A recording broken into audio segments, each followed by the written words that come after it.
Bom dia, tudo bem com vocês? Espero que tenham gostado da experiência da nossa primeira videoaula. Me desculpo porque ficou um vídeo bem extenso. Acho que eu fiquei muito empolgada.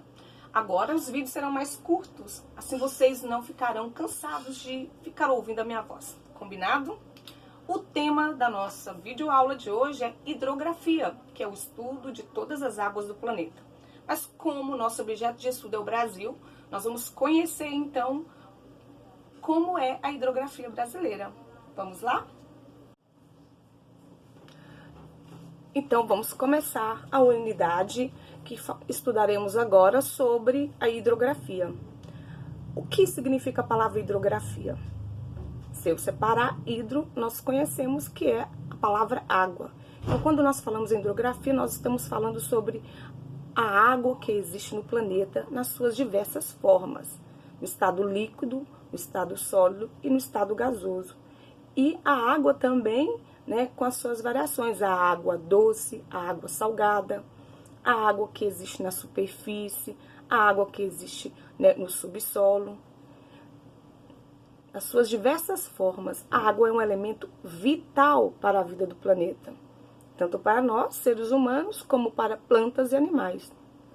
E como nós estamos estudando o Brasil, eu gostaria que você primeiro fosse comigo aqui no positivo ON para a gente, então, dar uma olhadinha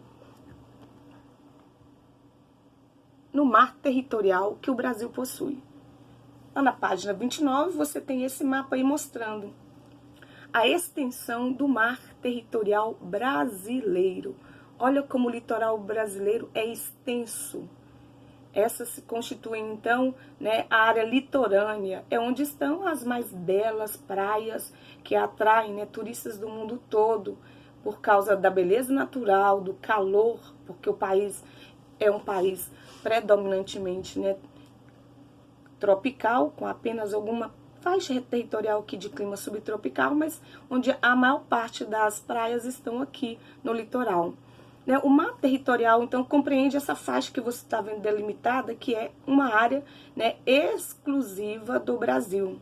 O que significa? Que nessa faixa aqui, o Brasil é o único país que tem um direito de explorá-lo. Você me pergunta, por que explorar? Porque nessa região, como eu falei ontem, e você deve estar lembrado, nós temos, né, uma extensa bacia aqui, olha, que passa do Recôncavo Baiano, na Bahia, até aqui, né, em Espírito Santo e até Santa Catarina. Nós vamos ter, então, jazidas de petróleo. Então, por isso é uma área exclusiva de exploração do Brasil, porque ele tem o direito legal de fazer a exploração e também de fazer o controle da navegação. Não significa que os navios estrangeiros não possam navegar, podem, mas o Brasil tem a responsabilidade de cuidar. Por quê?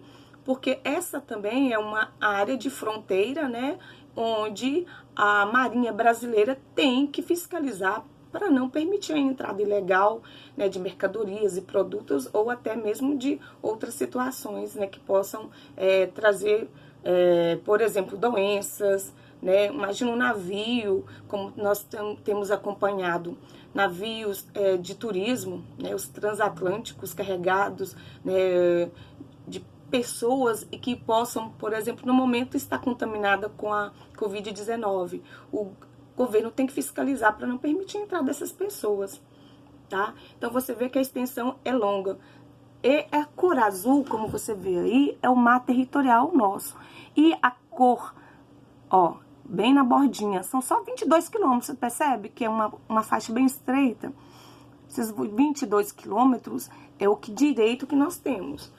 Agora, essa parte mais extensa aqui, que já ultrapassa 300 quilômetros, é a área, né, que a gente chama de ZEI, a área econômica, né, exclusiva. Então, nessa faixa, só nós podemos explorar. Aí você me pergunta, e se o Brasil encontrar fora dessa faixa? Ele pode explorar, mas qualquer outro país também que encontrar pode, tá? Então, vamos para a próxima página. Vamos voltar aqui agora para o nosso slide.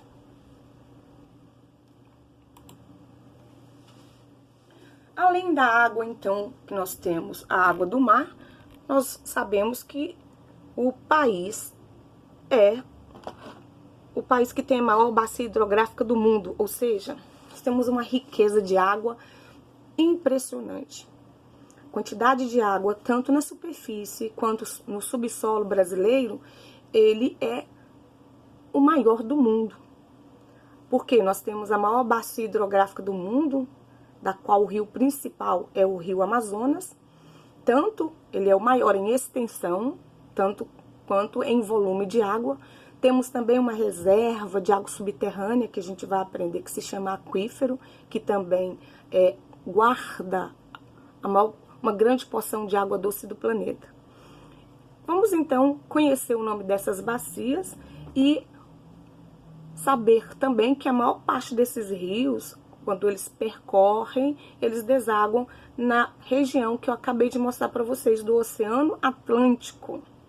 Não comentei, né? Mas vale agora lembrar que a maior parte, então, né, das precipitações, a maior parte da água que cai da chuva e que vai para o rio, tem um destino certo, deságua no Oceano Atlântico, né?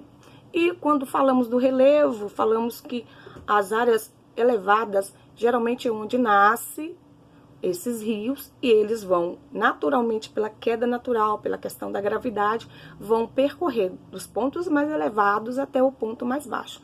E aí nós entendemos. Lembra que eu mostrei qual é a parte mais baixa? Onde que começa, então, o zero da altitude? É o mar. Então, essas águas vão, logicamente, desaguar no mar.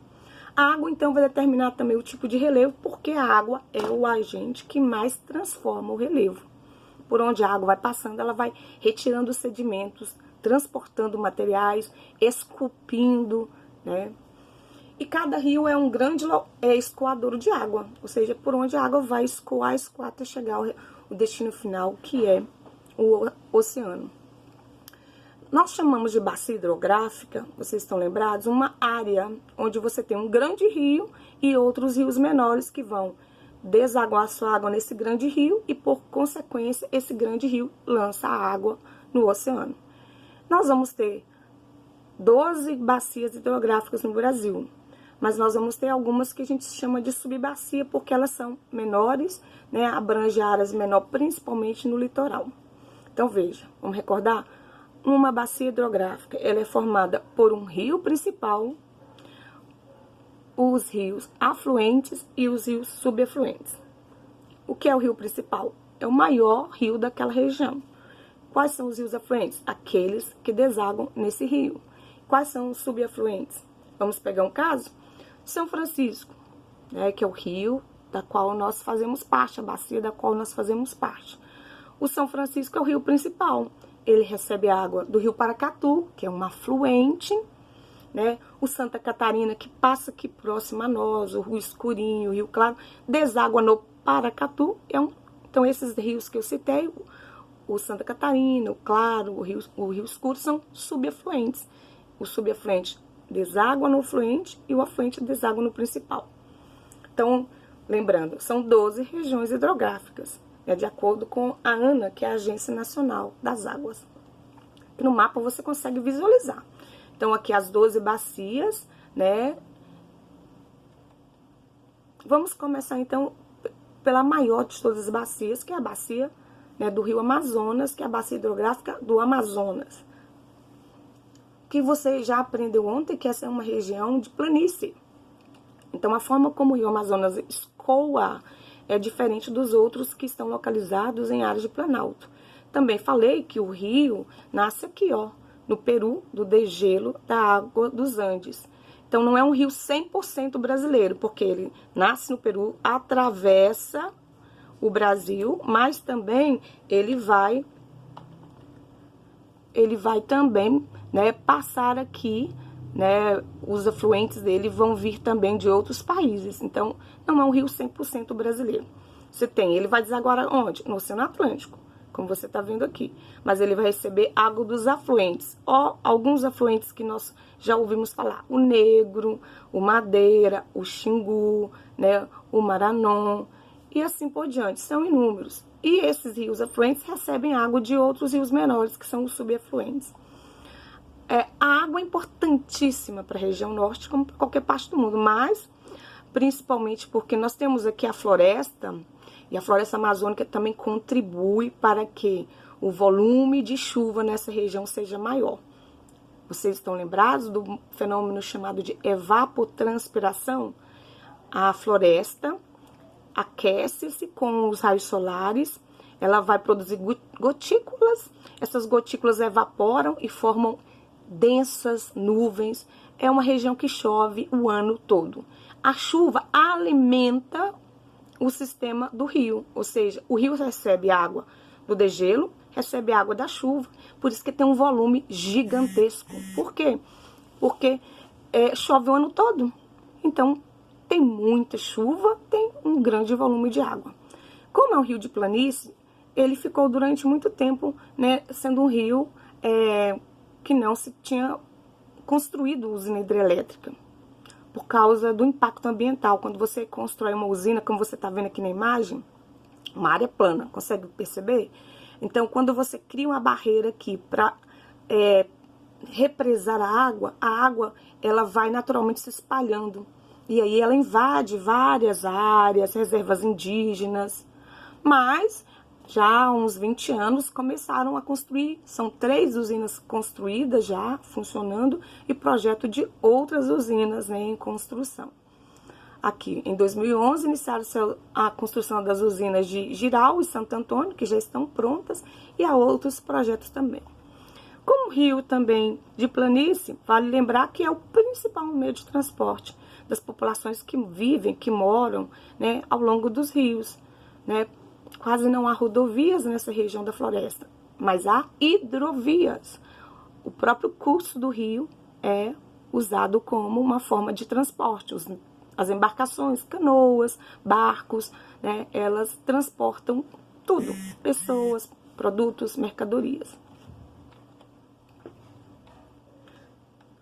A região central, ela vai ter, olha só para você ver, uma grande quantidade, né, de rios importantíssimos, Tocantins, Araguaia, Paraguai, Paraná, São Francisco. Então, eu tenho aqui uma região central do Brasil com uma riqueza hidrográfica gigantesca.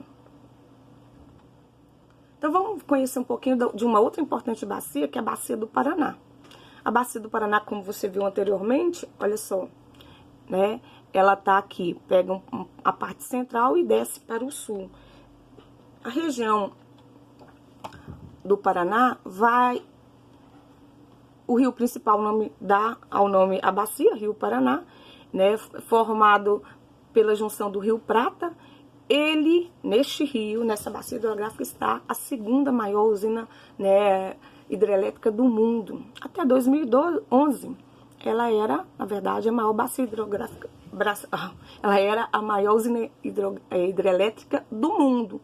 Aí a China construiu em 2011, inaugurou a usina hidrelétrica de Três Gargantas e nós perdemos então essa posição. Passamos, né, a ter a segunda maior usina hidrelétrica que existe exatamente na fronteira entre Brasil e Paraguai. Por isso nós chamamos, né, essa usina de usina binacional, que é a usina de Itaipu, que eu também vou sugerir, aproveitando aqui, que você também vá ao YouTube e pesquise lá, usina binacional de Itaipu. Há um vídeo também governamental interessantíssimo. Depois eu vou deixar o link para você assistir com a sua família também.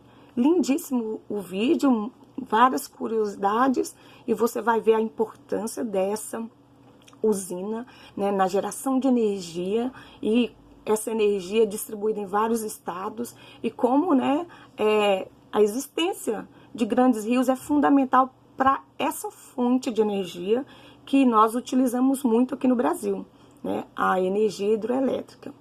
Então, por que se construiu uma usina hidrelétrica aqui na Bacia do Paraná?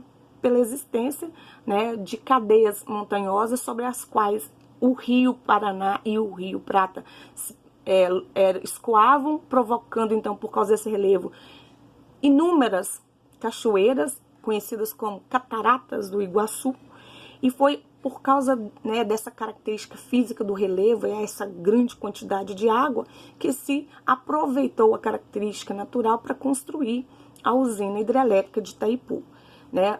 As cataratas do Iguaçu, olha só, localizadas também na fronteira, ela também, as cataratas estendem uma pequena parte da Argentina. É um conjunto monumental com 150 quedas d'água. Podem chegar a ter 80 metros de altura. Veja, olha que imagem linda para você ter uma ideia. É um ponto turístico visitado por turistas do mundo inteiro. É também, né, além de gerar energia, é uma fonte, né, econômica importante para o país, para os estados, né, o turismo, que é uma atividade importantíssima em qualquer país do mundo. Vamos falar agora sobre a bacia do Tocantins. A bacia do Tocantins, né, também começa na parte central. E olha que interessante. A gente pode chamar a bacia Tocantins-Araguaia. Por quê? Porque quando chega aqui na divisa, né, do estado do Pará, do Tocantins, do Maranhão, você vai ver que as águas se encontram para depois desaguar, né? E os rios, elas correm no sentido centro para o norte. É drenado, então, também pelo rio Araguaia, se junta, então, na divisa desses 3 estados que eu citei para desaguar aqui no Atlântico. Importantíssimo também, né, para a economia da região, para esses estados, do qual faz parte, o turismo da região, Então, aqui na bacia, então, do Tocantins-Araguaia, nós temos uma importante usina, que é a usina hidrelétrica de Tucuruí também. Vamos, então, para a próxima.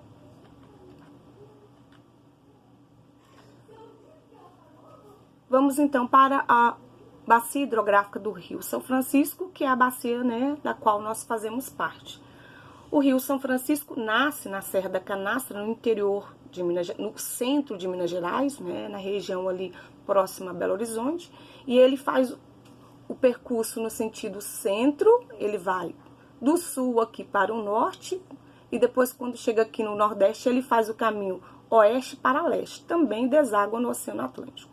Além de ser importantíssimo para nós mineiros, ele também é fundamental para essa região aqui do Nordeste, que é a região do sertão nordestino. O sertão, como vocês sabem, é uma região que tem pouquíssima chuva, sofre muito com essa falta de chuva, a pouca água, né? O sertanejo sofre por longos períodos, né? Às vezes já chegou a acontecer na década de 80 de ficar mais de 2 anos sem chover. Você imagina? Então, por causa, né, dessa questão da falta da água, da falta, né, de chuva na região, foi em 2010 começou um projeto conhecido como Transposição do Rio São Francisco. O que é? Construir esses canais aqui artificiais, desviando parte da água do São Francisco, então, para as regiões onde falta água. Um projeto ambicioso, muito caro, né, e que causou um impacto também, porque você abre artificialmente canais, desvia a água e não sabemos o que pode acontecer no futuro. Há uma polêmica, né? Quando eu penso que levou água para quem não tinha, é um ganho, é um aspecto positivo. Mas quando eu penso também o que vai acontecer ao longo dessa região por onde o rio passava, que agora ele vai passar com menos água. Então, há quem seja a favor e há quem seja também contra essa situação, né, de usar parte da água do São Francisco e desviar para outra região. Mas vamos continuar.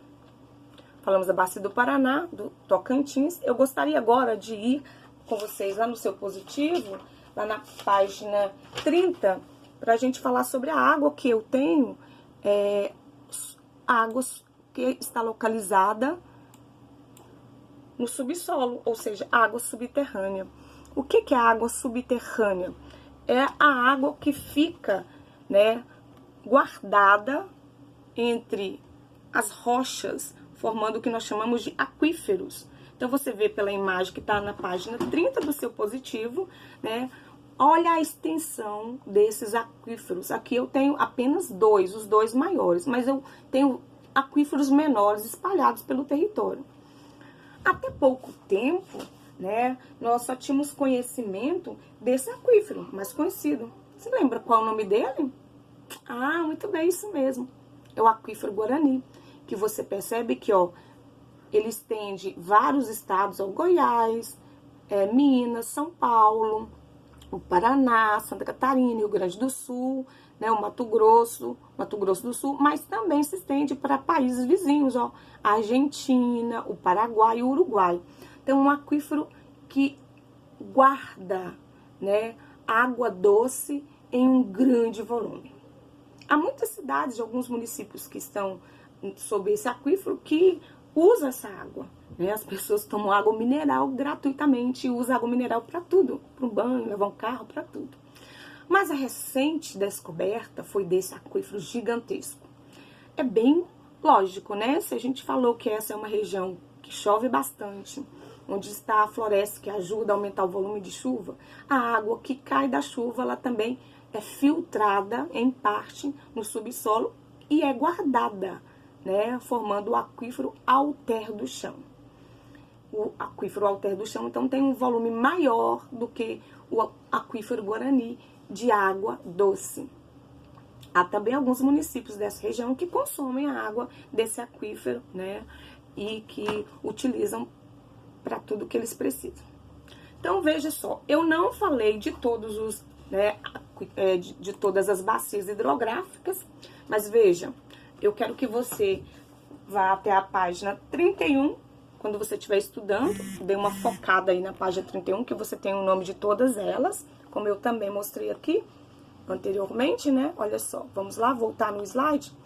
Aqui você tem todas as bacias, ó. Vamos lembrar o nome das maiores, eu citei, falei da bacia amazônica. Qual que é o principal rio da bacia amazônica? Ah, muito bem. Falei da bacia também importantíssimo, que é o Tocantins-Araguaia. Olha, se você prestar atenção, o rio principal, ele dá nome à bacia. Qual o nome, então, dos principais rios? Tocantins e Araguaia. Falei da bacia do Paraná, que o rio principal é o Paraná, e aqui do São Francisco. Mas você vai ver que eu ainda tenho, nessa região da bacia do Paraná, eu não posso esquecer que 3 grandes rios, né, formam essa região aqui de produção de energia, que é o Paraná, o Paraguai e o Uruguai. Quais são as chamadas subbacias? Essas litorâneas aqui, ó, que são em áreas menores, ó. Elas recebem o nome de acordo com a localização geográfica. Como essa está mais ao sul e ela está aqui na região do litoral, ela recebe o nome do oceano que banha nosso litoral, Atlântico. Então, aqui é a bacia Atlântico-Sul. Nós vamos continuar subindo aqui a região sudeste, então, Atlântico-Sudeste. Viu como é fácil da gente lembrar? Subindo aqui mais para o leste do país, ó, Atlântico-Leste. Depois, Atlântico Nordeste Oriental, porque ela vai ter outra bacia, que é o Nordeste Oriental. Oriente é o mesmo que leste, né? Leste do Nordeste, oeste do Nordeste. Então, Atlântico Nordeste Oriental, Atlântico Nordeste Ocidental. Vamos contar? Vamos ver aqui, ó. Amazônia 1, Tocantins, Araguaia 2, Paraguai 3, Paraná 4, Uruguai 5, Atlântico Sul 6, 7, 8, 9, 10, 11, 12. Lembra? 12 importantes bacias hidrográficas existem no território brasileiro.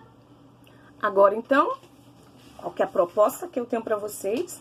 Você vai resolver as atividades da página 35 e 36, porque assim a gente encerrou a unidade 2, e também vai fazer o caderno de atividades que eu farei a correção em uma data marcada. Combinado?